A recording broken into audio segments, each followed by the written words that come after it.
So a week from tomorrow, we have one of the largest events in the club, and that's the Loomis HAMFEST. So tonight, we're going to get an update on the Loomis HAMFEST. Just a little bit of history on it, though. The club's been doing it. I haven't been part of the club that long, but the club's been doing it since 2015. Typically, you get about 500 to 700 people attending the HAMFest, so it's a big event for the club. And someone correct me if I'm wrong, but I believe this is the first HAMFest of the season, correct? Okay, good. So it's my pleasure to introduce Orion. Orion's going to come up and give us the planning he's done for the HAMFest. I want to thank Orion for everything he's done on this. One thing I know about Orion, he is detail-orientated. He knows how to plan things, and it's a good thing. So thank you, Orion. So HAMFest, Loomis HAMFest 2022, first time in 2 years. Yes, it's almost like starting over from scratch. And it's been a little bit of a challenge, but I think we're going to have an event that you guys are all going to enjoy. Well, that is the last HAMFest. That's the crew. Some of you will recognize some faces in there, and there are some that are not there, but hopefully your face will be up there for 2022. And the location is at the Loomis Historic Train Depot in downtown Loomis. The address is 5775 Horseshoe Bar Road. It's real easy to get there. If you're on Interstate 80, take Horseshoe Bar Road, head north, and it runs right into the place. And there are some instructions here. What I will do with this, though, is I will put these slides on PDF, and I will put them up on Groups.io so you guys can take a look at it.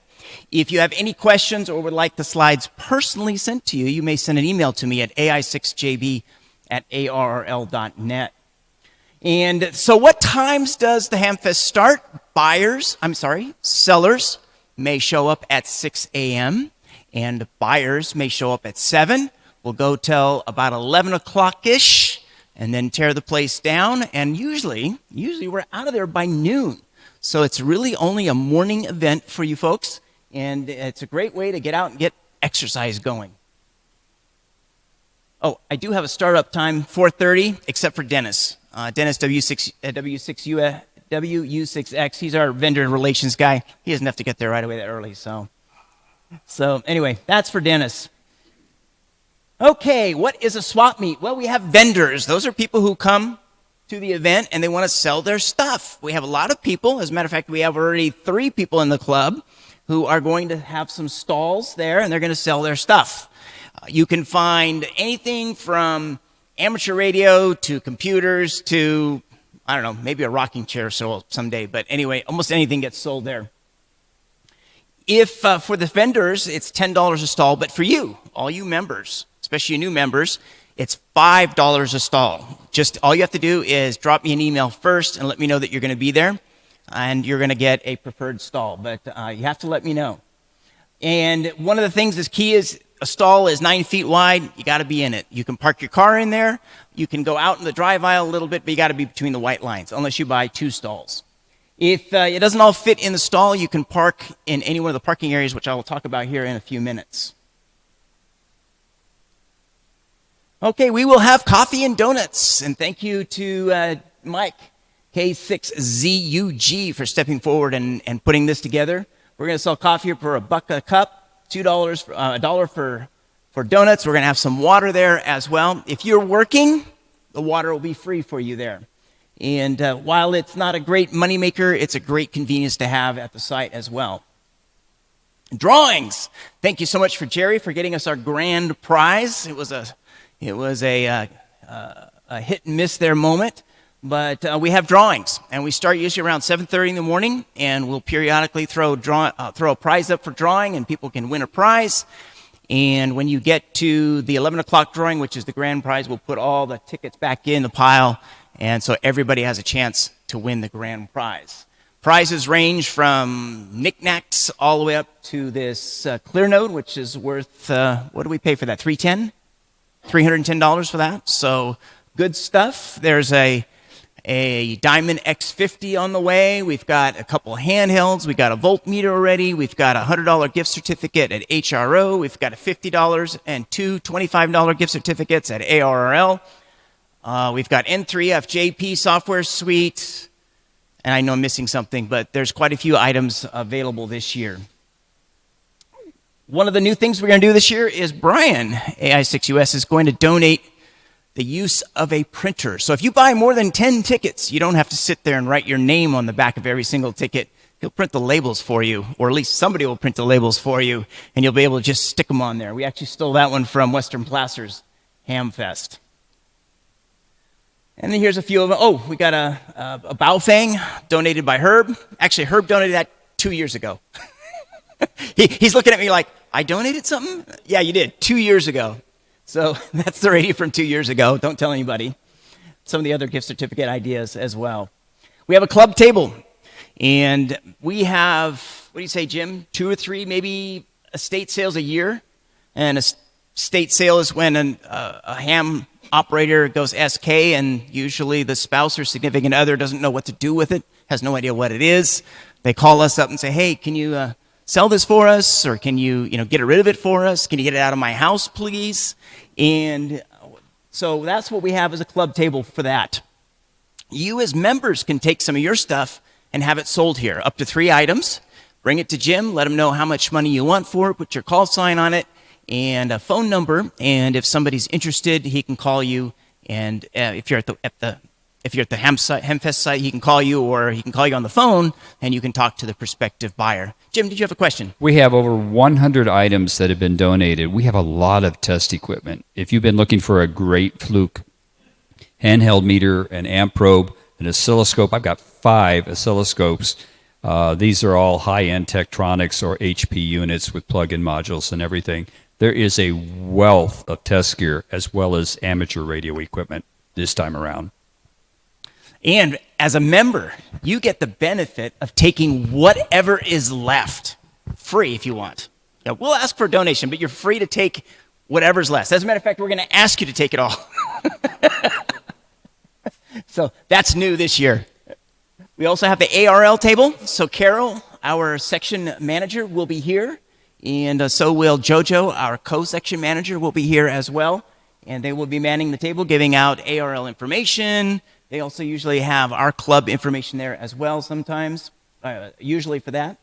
We have a test bench. So if you have something where somebody at the Hamfest who wants to buy something but doesn't know if it really works or not, we have Tom and NN6H. He will be running our test bench. They can bring over a radio, they can bring over whatever item they have, and they'll test it, see if it actually runs. So we'll have power supplies there, all kinds of goodies to make that happen. So that's a very nice little item there.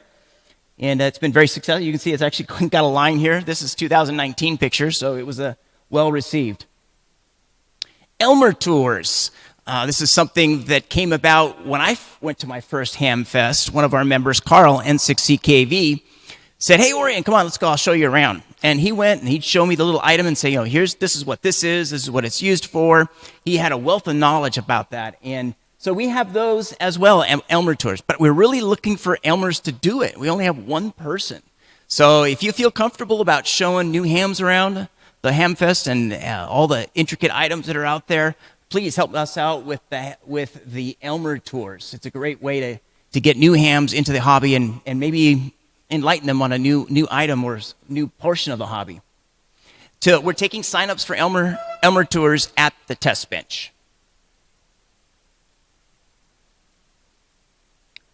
Hamfest Parking. There's going to be plenty of parking. There are well over 300 spots that I've identified in this town of Loomis. And we'll talk about, there's the Blue Goose West. I'll show you, I have a little map here. I'll show you what those are. Blue Goose West, Blue Goose East. We have the Loomis Elementary School. And then there are several city lots throughout the site. So, for example, if you see where it says the Hamfest 2002, right below it to the left a little bit, there's the kind of pastel-y. So we have the Hamfest site. Yes, very good. Go to your right there, Jerry. That's Blue Goose West.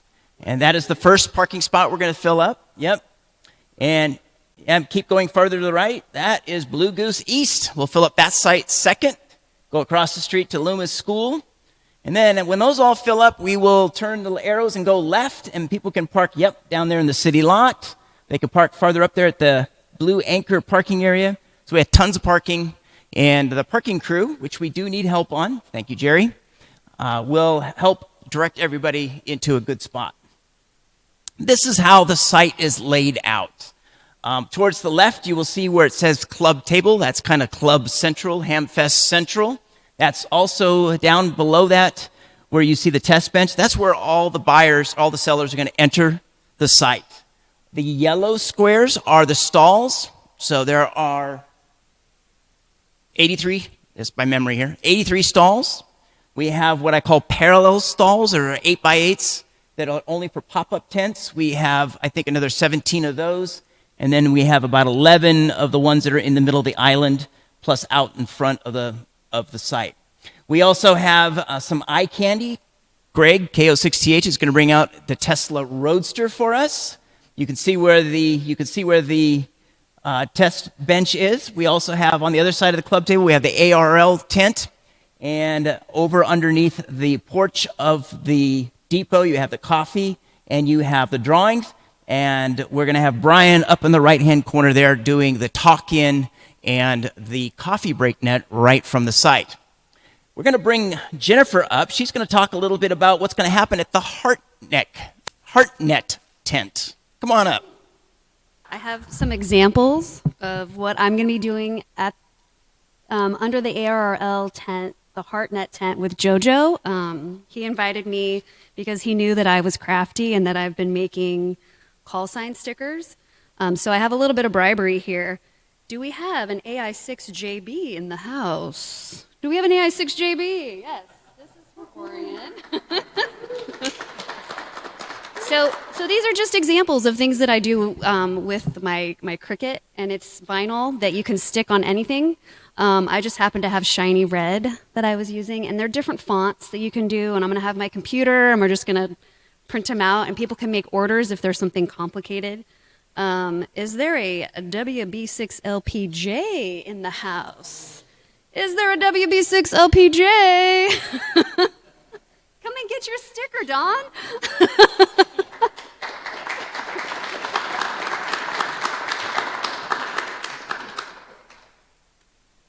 I bugged Don at HRO. He's my coworker. So I was told that K9CCO is no longer a call sign.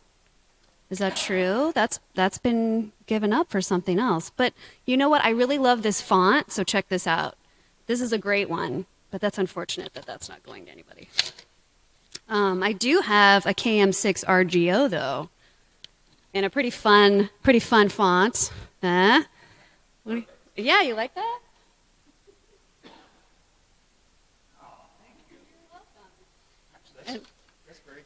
Okay, I've got a couple more. Hang on, I've got a couple more. I have a KC6SLE. Is there a KC6SLE up? Oh, that's for Graydon. Yeah, thank you. Yeah. I wonder if that'll fit on my forehead. You know, Clyde already tried that.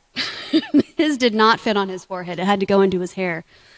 But I have the final one here is the KN6HTD. Anybody? KN6HTD. I know it's JoJo and he's not here. Darn it. But this is also a really great font.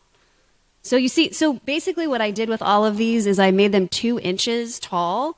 And notice how some of the fonts are a lot wider than others. So you can get any size you want. I'm going to have different colors of vinyl. I'm also going to be making t-shirts with fun little sayings on them. Like, I ham what I ham. Or if it's appropriate, do it till your gigahertz, right? Stuff like that.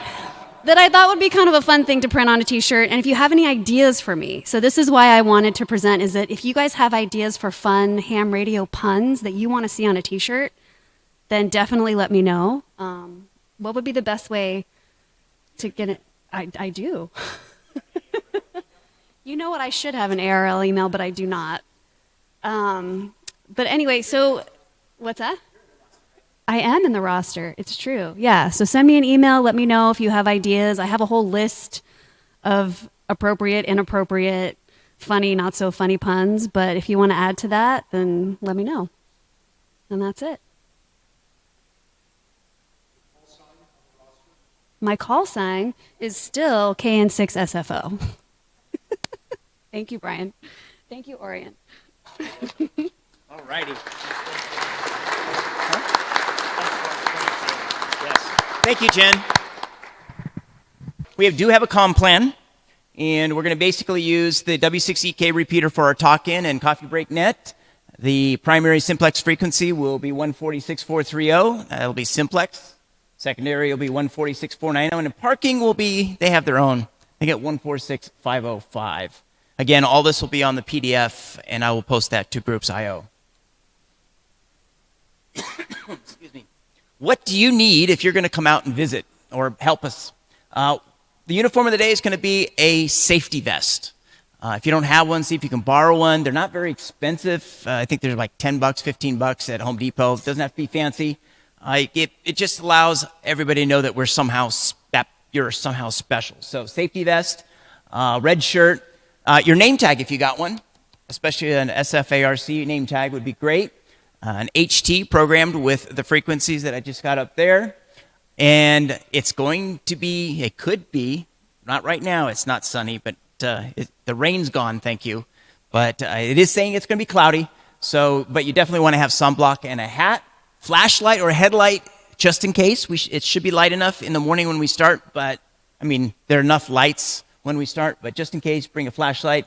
And water will be available. If you bring your own, but water will be available at the Coffee and Donuts for the workers.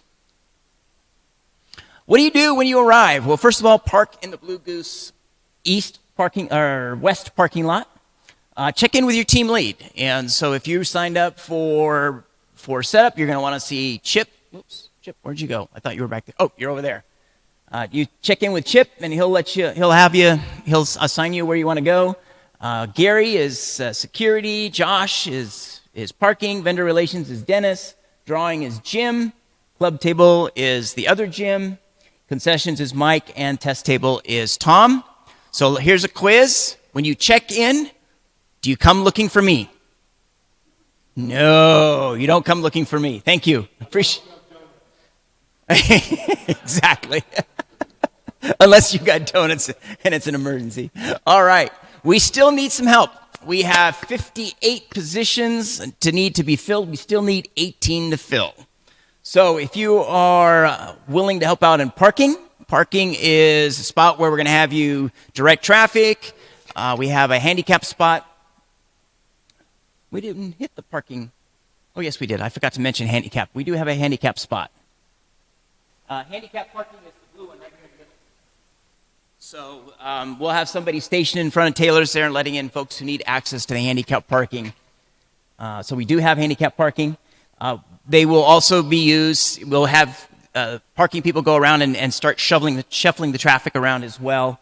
It's a great job because you're usually done around 9:30ish, 10 o'clock, and then you can pretty much do whatever you want for the Hamfest.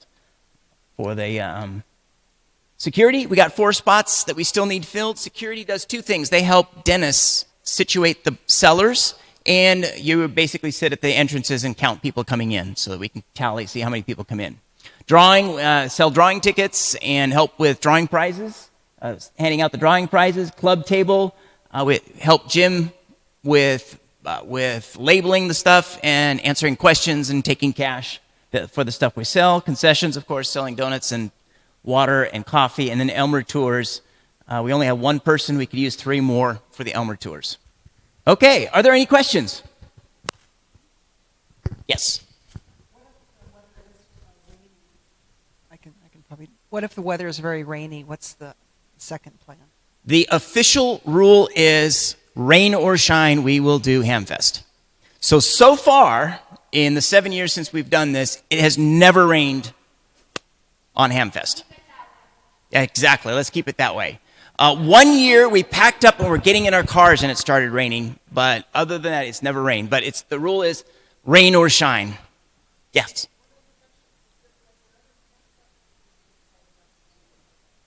So Carl, WF6J, has been mailing and emailing flyers to all the clubs, all the way down to, I think he said Merced, Monterey, up north to Reading, and to Reno. Typically, according to the ARRL, hams will travel 150 miles to go to a ham fest. So that's our area of coverage. Any other questions? Zoom. So we have a question on the Zoom room. It says, can tickets be bought in advance of the Hamfest? Drawing tickets? Drawing tickets. We normally don't do that. Yeah, we don't. Yeah, no, it's in person. No, you don't. You don't have to be present to win. Yeah, but it's just what it turns into is a huge accounting nightmare, and it's just really too hard to deal with that way. So they upped the ante and they said for 10 or more. Let me take down that person's name and let me think about it for a second. Okay, it's up to 20 now. Okay. Now it's big. Oh yeah, right, exactly, yeah. Do I hear 30? No, right now, yeah. Right now the answer is no, but this isn't the first time the question's been asked. So maybe next year we need to make a change. Any other questions? All right, check out our website. A lot of this information is on our website. And we'll post more information up to the Groups IO subgroup for Hamfest. Anybody in the clubs and anybody who's in Groups IO can get into the subgroup. So if you have any questions or anything like that, you can go into that subgroup and send an email out and I'll get it. Any other questions? Last call. That's it for me. Thank you for your time.